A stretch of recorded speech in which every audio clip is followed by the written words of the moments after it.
the summer of 1985, the quiet Midlands of South Carolina were plunged into a summer of terror by a predator whose cruelty went far beyond physical violence. It began when 17-year-old Shari Faye Smith was abducted from her own driveway just 2 days before her high school graduation. He was a killer who didn't just lurk in the shadows, but actively called the victim's family, taunting them with descriptions of her final moments. But Larry Jean Bell wasn't finished. We are diving into South Carolina's most notorious serial killer, who was brought down by a single forensic mistake left behind on a legal pad. You're listening to Lurking in the Shadows. All right, guys. Welcome. It's going to be an interesting one. Yeah. I remember hearing the story of the girl that was kidnapped from her driveway, and that's crazy. I don't know anything about this, and I lived in South Carolina. Oh, really? Yeah, I didn't know this case at all. Yeah, okay. Yeah, you had it on the list, I think. Yeah, probably. Yeah. I don't remember putting this on the list, because I don't remember that name at all. Oh, okay. I mean, sometimes you come across names and don't know the Yeah. story, but I don't even remember coming across this name and putting it on. Maybe so. I did. Yeah, so it had to have been you. But yeah, this one is a little different, you know, as far as serial killers go. Yeah, yeah. Because, yeah, you'll find out more, but yeah. Okay. All right, yeah. I don't think there's anything else to catch up on. Summer's almost over already. Yeah. It is. It's crazy. It is. We're going into August Yeah, as we're flying. recording this. Yeah, we're like, holy moly. School year's starting back up. Know. What the heck? Yeah. Everybody's growing old. Summer always flies. And then I winter know. drags on forever. I know. I do want fall, though. Fall, yes. Winter. I'm excited for fall. Always excited for Yeah. fall. Bring it on. And all the spooky things that we'll do. Pumpkin spice! Yes. I'm so excited. I know, me too. Okay, all right, let's get her going. So, Larry Jean Bell was born October 30th, 1949 in Ralph, Alabama, just outside of Tuscaloosa. How did he look out with such a cool birthday? Right? October I know! 30th? October 30th, the day before Halloween. Son of a Yeah, bitch. fuck you, bastard. He had 4 other siblings, 3 sisters, and a brother. His family moved around frequently, and by 1965, they moved to Columbia, South Carolina, where he attended EAU Clare High School. Then the family moved to Mississippi, where he did graduate and then was trained as an electrician in trade school. By 1970, he had joined the Marine Corps, but that came to an end after only a year when he shot himself in the knee while cleaning a gun. Ew. Yeah, that sounds unfortunate, really. I mean, he really fucking deserved it. Yeah. He needed did. a couple more, but, Yeah. you know. By this time, he had relocated to Columbia, South Carolina. By this time, he had relocated to Columbia, South Carolina, and worked as a private guard for only about a month. That says prison guard. Let me read. By this time, he had relocated to Columbia, South Carolina, and worked as a prison guard for only about a month before that fell through. I don't know exactly what happened there, but I'm sure he had a stellar personality, really. Oh, yeah. It seems like his unsettled childhood did not help him settle in his own life. He's bouncing around. He was married by 1972, and they had 1 son together. The marriage, however, fell apart by 1976, and Larry began working as an electrician's assistant. And this then began where he's finally using his skills, I guess, because I don't know where the prison guard came in when like he was trained, but you know. This job also was allowing him in and out of people's homes doing his work.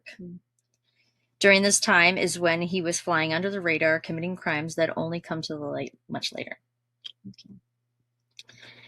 But his criminal activities started in 1975 in Charlotte, North Carolina. Dean and Denise Newson Porch were newlyweds that had grown up in a small town called Denton, North Carolina. After being married at the age of 21, they decided to move an hour away from their families to the big city. Diane Hill, Denise's sister, stated, quote, "We really weren't excited about her even going to Charlotte, but it's what she wanted," end quote. Denise was the youngest of 3 sisters and was described as a good student, outgoing and active. Her family was very close, enjoying beach trips and spending time with the family. She worked at the same complex that she lived at called Yorktown Apartments. Her husband worked in Gastonia, North Carolina, and for both Denise and Dean, July 31st, 1975 was just a normal workday.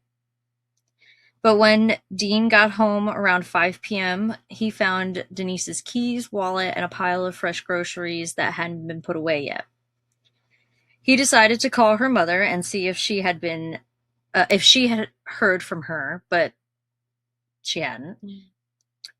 The family decided to report her missing to the Charlotte Mecklenburg Police Department.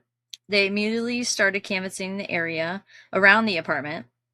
They lived on the 3rd floor, and Denise had to do all Denise. Holy moly! I didn't even smoke this morning. Maybe I need to. Goodness.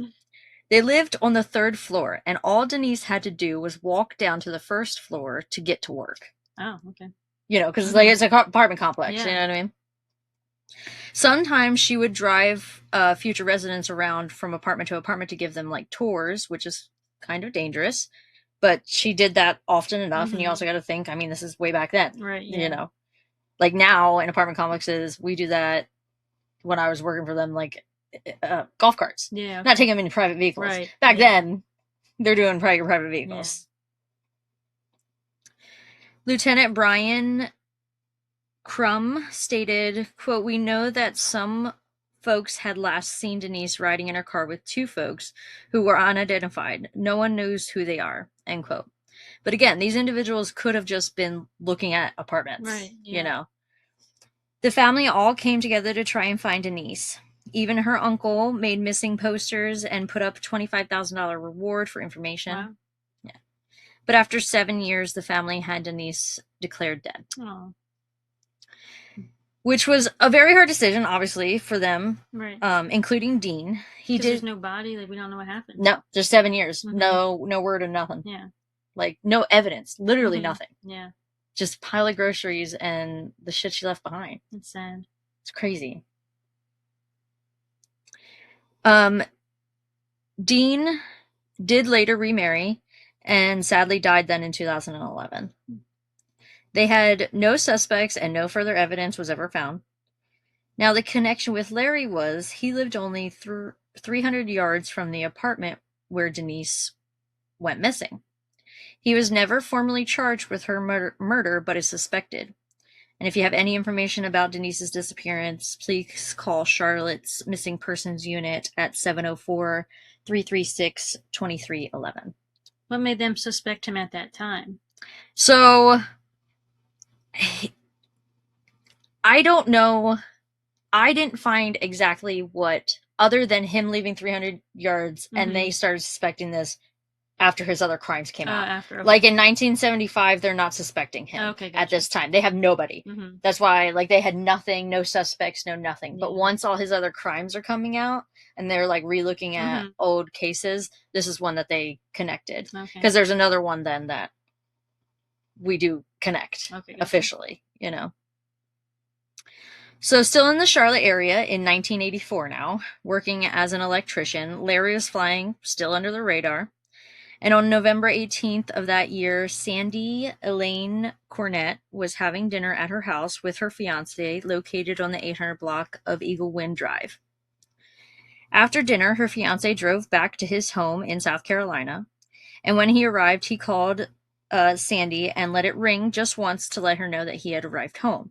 He then expected her phone call back around 11 p.m., but she never called. He just thought that she had fallen asleep, so he went to bed for the night himself.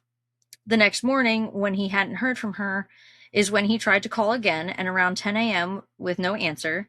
He then called her job, and she worked at an insurance agency called Gay and Taylor Company. And also she worked as a model for Charlotte Merchandise Mart.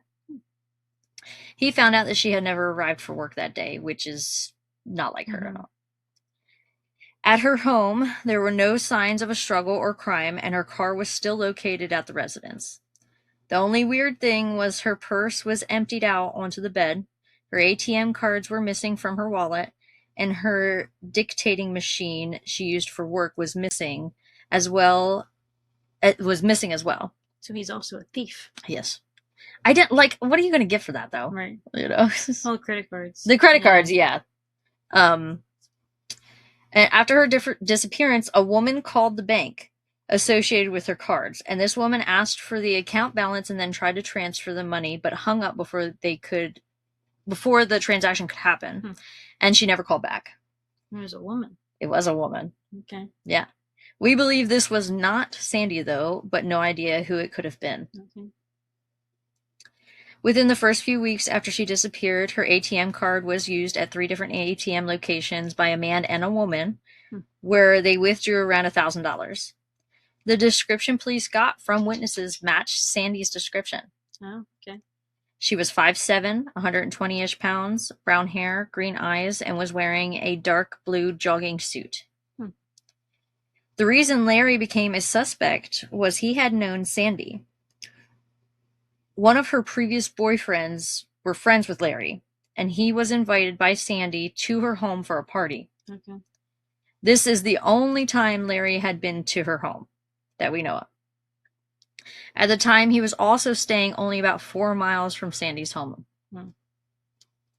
Her case would go cold for 40 years. So just that one interaction and he came back and took her?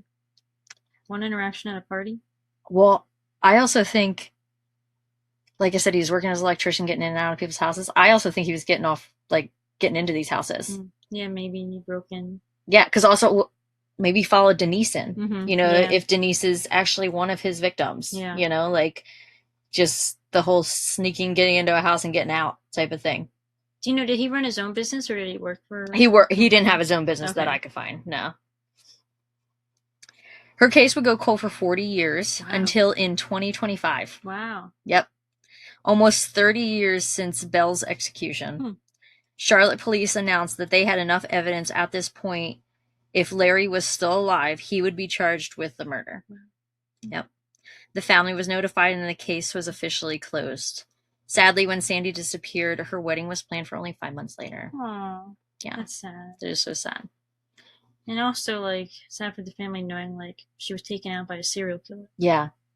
And took 40 years to get the official answers. I know that they suspected him, but they never had, and unfortunately, there'll never be a trial, so we'll never know the real evidence that they got. Yeah. They're not going to lay that all out, but they obviously, with confidence, were saying, we have enough now that...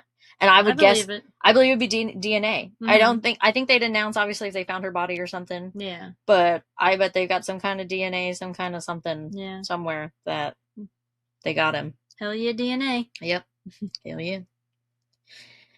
The next confirmed victim of Larry did not occur until May 31st of 1985. 17-year-old Shari Faye Smith, she goes by Shari, was running around getting ready for a class trip to the Bahamas. It was an exciting year for her. Not only was she graduating, but she was chosen to sing the national anthem at her upcoming graduation. She loved to sing. She was really pretty too. Oh my, yes. Ugh. Piece of shit. Yes, fucking. I'm so sick of men. I know. I'm so sick of men. She got home that day, parking in her driveway of her Lexington County, South Carolina family home around 3:15 p.m. Her father, Bob, who was a pastor, was home, and he found Shari's car running and empty in the driveway. The next few days were a nightmare for the family while they searched for missing Shari. The Smiths family received days of phone calls from a man who identified himself as the abductor. They found out she was taken by gunpoint. On the third day of calls, the man described the black and yellow bathing suit she was wearing under her clothes. He told the family they would receive a letter from Shari titled Last Will and Testament. The police made sure to intercept this letter, and it was dated then for June 1st. Okay. It told her family not to let what happened to her ruin their lives, showed her family and her boyfriend how much she loved them, and also quoted the Bible. Shari's body was then found on June 5th. Bell called the family 8 times until her body was found, but the harassment didn't end there. He was also using a voice distorting device. Yes, yeah, I forgot about that. Yep. Which tells you a lot. I mean, he wasn't just randomly calling them. He's planning this. Yeah. Like, he's planning, I'm gonna Yeah, call so this. it's on I'm gonna purpose. taunt this Yeah. family. Like, he bought the equipment for it and all. You sick Fuck. piece of slime. Yeah. God. All of his phone calls were telling the family things he did to Shari, like giving her options on how he would kill her. Trigger warning. Oh, God. He described raping and sodomizing her as well. He never demanded money or a ransom. He just wanted to continue torturing the family. Yeah, he's getting something from that. He told the family she chose suffocation, and he described wrapping her head in duct tape until she was dead. What? Just wrapped her head continuously in duct tape. And let her suffocate, yeah. Oh my God. Yeah. PSA to everybody: if someone ever tries to take you at gunpoint, Get cause shot. the scene. Let them Yeah. shoot you. Get shot. Let them shoot you. Honestly, they'll probably just run away and not shoot you. Cause the scene, because what happens there is nothing compared to what's going to happen when they get you where they want you. I feel like statistically you're going to survive that gunshot wound faster than you're going to survive. Yeah, you cause a scene and start screaming help. Yeah. That's going to make the person run away. Yep. Do not let them take you at gunpoint. Nope. I mean, obviously it's going to be scary, but scream. Yeah. Gunshot will only hurt for a minute. I'm just kidding. But like what they're going to do to you somewhere private. Yes. Nope. You're not going to get away from that. No. God. It's so scary because, like, I want to sit here and say, like, that's going to be me. Like, I'm going to sit there but in the moment, you're probably like... I'm probably going to freeze. Comply, yeah, because you're like, I don't know what to do. I'm scared shitless. Yeah. So it's hard to say, but yeah. Yeah. We all have a plan. Just acting on it. Yeah. Oof. Gives me anxiety to say I know. Ugh. It's terrible. It was discovered the letter was written about 2 hours before her death, but they were unable to determine the exact cause of death or determine if she was sexually assaulted. How did they know a letter was written 2 hours before her death? Yeah, that's crazy. That is crazy. I don't know exactly. One fact about Shari is she had a medical condition. If she didn't take her medication, she could dehydrate. So they weren't sure if this played a factor in her death because she went multiple days without her medication. They said it was a rare form of diabetes. I wonder if it was diabetes insipidus. Where, like, she, like, could dehydrate. Yeah. I didn't know.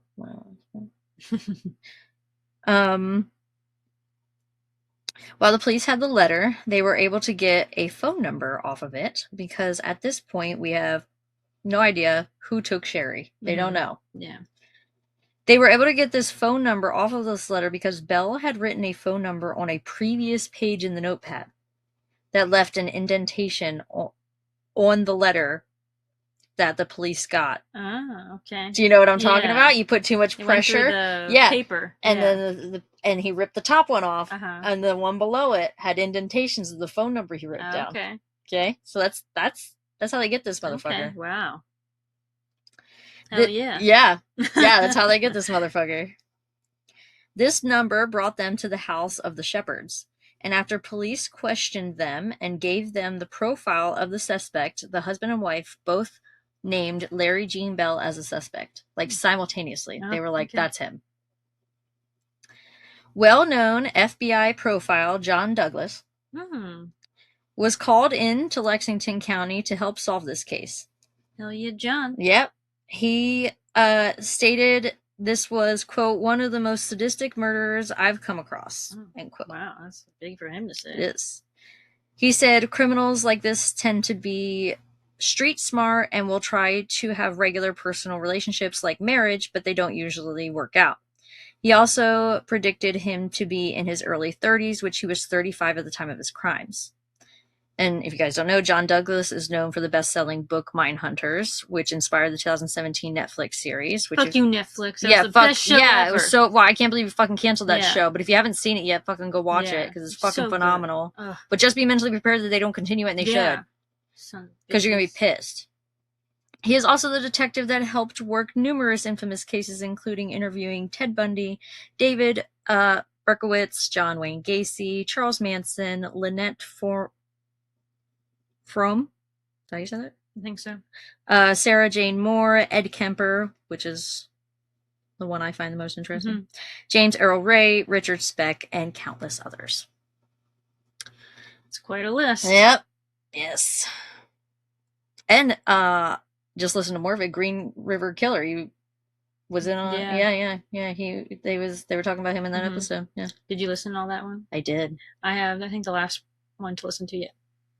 Oh, I'm not quite done with the last episode. Okay. The fourth part. Yeah, I'm like halfway through, I think.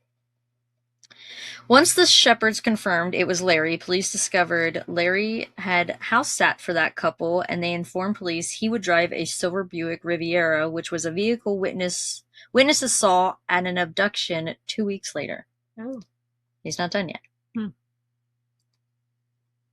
And this next case is trigger warning. Great. Just because it's sad. Yeah. I'll go over that case in a minute, but the harassing phone calls to the family continued for 3 weeks after her body was found. He's disgusting. Yes. So that means he was committing more crimes while still getting some kind of satisfaction from calling this family.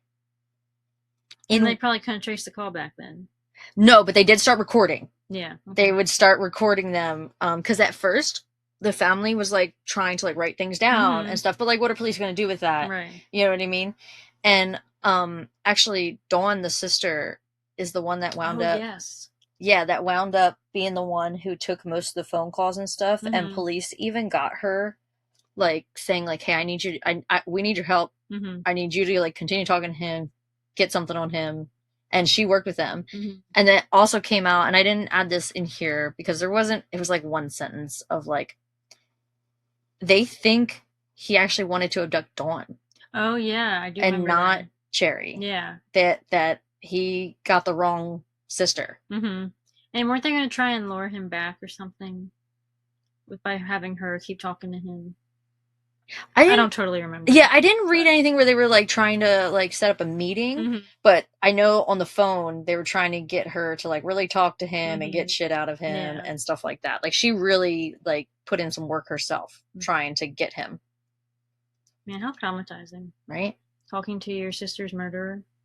And probably disgusting things. And just having to keep talking to him to try and get more out of him. Yeah. Like, and knowing the only thing that's between you guys right now is a phone call. Yeah. Like, and remaining calm and not like. Yeah. To know that telling him you're he gonna could rip be his just dick off. Yeah. And like he could just be down around the corner at a payphone. We don't know. Yeah.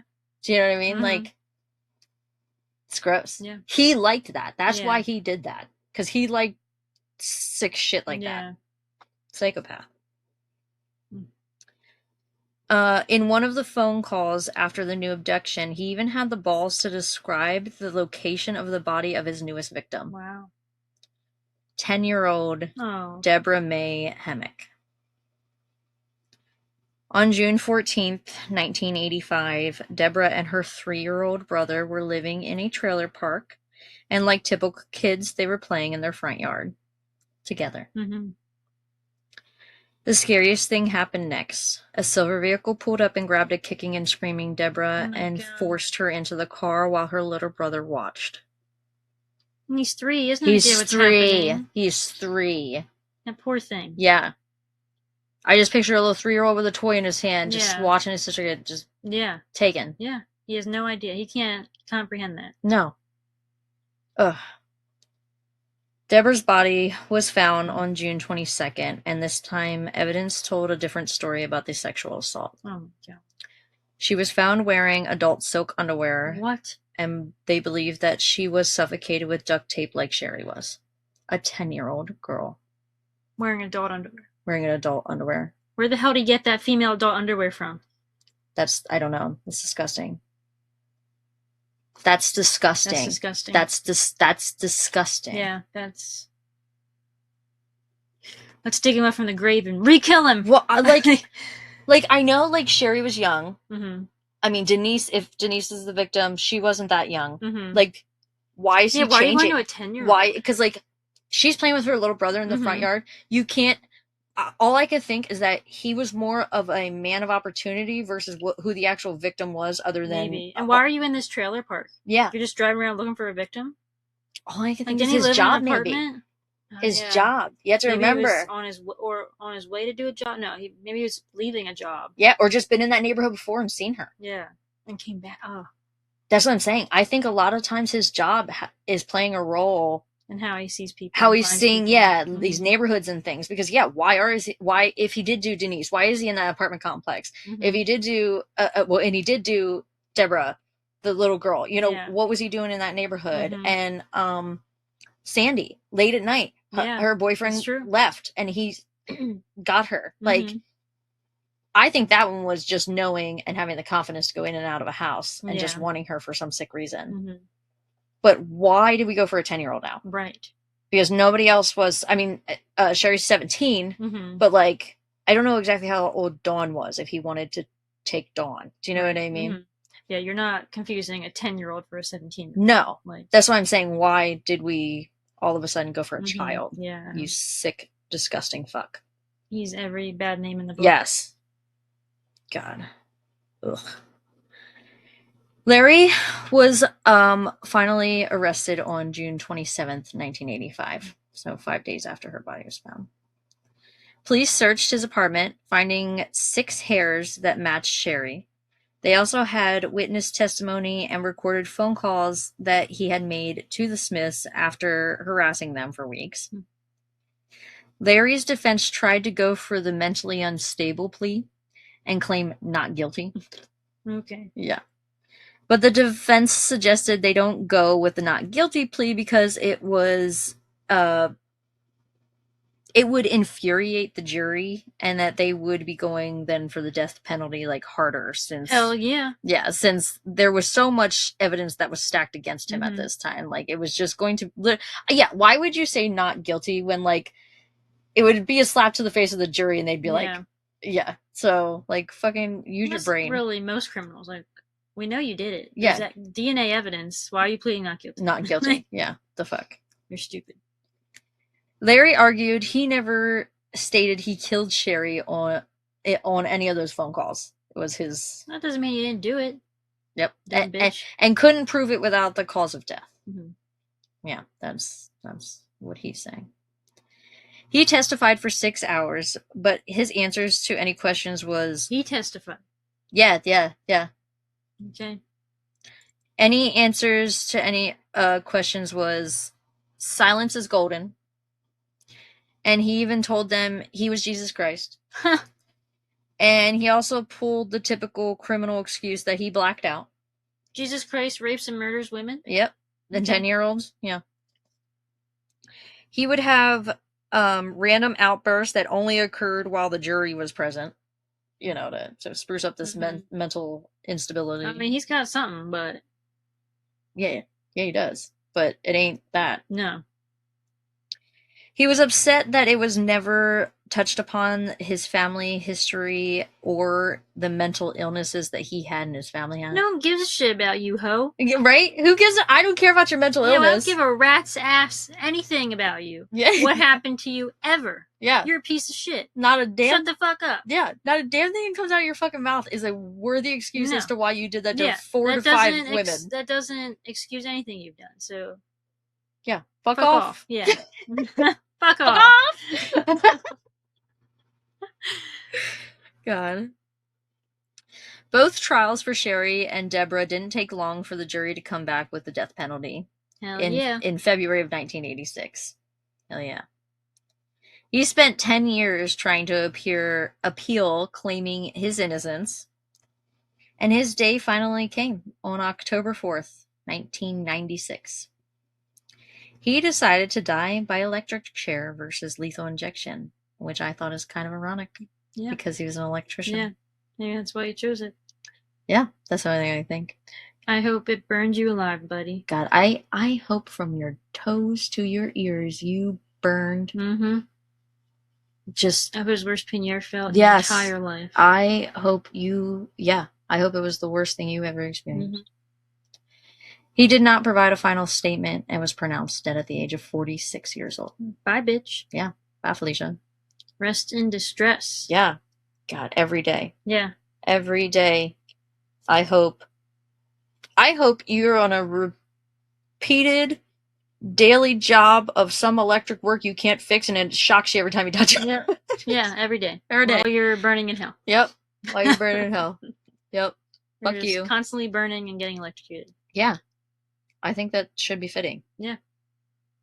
But yeah, I think it's also like still to this day in South Carolina, you can pick which. Yeah, didn't someone just recently choose firing squad? Yeah, you can choose Yeah. firing squad. It's Mhm. been multiple have chosen firing Yeah. squad. So yeah, South Carolina, you can pick how you would like to die. Hmm. Still. So yeah, Okay. fuck him. Yeah. Wow. Fuck He's Larry nasty Gene Bell. as hell. Yeah, and that poor family. I know. Like, not only did you rip their loved one away out of the front fucking driveway, Yeah. they said that they think she was just checking the mail. Yeah. Like, literally just going to go check the mail. How do you get kidnapped that quick? And then that's it. Car still running and Like, everything. it wasn't like he had to have been sitting there waiting. That's what I'm saying. Like, it's not like he just drove by and, oh, here's someone at their mailbox. And same Like- with, you can't tell me Deborah. He's just driving by and he's like, oh, that looks like I could take that. Mm-hmm. Like, you can't tell me. And in that, the only witnesses for that one Mm-hmm. were neighbors that heard her screaming. Oh my god. That was it. Nobody witnessed her actually be put into the car or anything. Oh, and her poor little 3-year-old brother. Oh my god. Ugh. Yeah, that poor baby. Yeah. And Trauma he didn't even know he lived. no, and that baby had to grow up without his older sister who was just playing with him in the front yard. Mm-hmm. Oh, that's sick. It is. God. Well. Leave all the insults below for this guy. Yeah. Yeah. And any other serial killer suggestions, because I usually wind up covering the serial killers. Yeah, I think I've only done one so far. Yeah, but you did good one. It was like a one. No, you did two. Did I do two? I think you've done two. I know I did the Hampton Roads. Yeah. Maybe that's the same one I'm thinking about. Maybe. No, I think you did another one. It might have been a True Crime at a Dime, though. Where it was multiple. I don't think I did a serial killer. I don't know. Well, I like my serial killers and gangsters. So that's my vibe. I like my mysteries and disappearances. Yeah, so you guys get a wide variety. Yeah. Yeah, here we are for you. Whatever your cup of tea is, we got you. Yeah. Yeah. As long as it's murder. Yeah. Yeah, really. Or some sort of crime. Yeah, actually, I think the next case I'm going to cover is the original Stockholm Syndrome case. So stay tuned for that for my next one. Yeah, because I don't think there's any murder. Yeah, I don't think so. No. Just abduction, I guess. But yeah. Yeah, so I will... that'll be a little reprieve from murder, but still an interesting case. Yeah, for sure. Yeah, so... Yeah. You want to look out for that. Stay tuned. Yeah. Thank you for watching. If you like this video, please give us a thumbs up and check us out on all of our other socials. Please subscribe to our channel if you have not already. Hit the bell to be notified of future uploads and keep lurking around for our next video. Bye!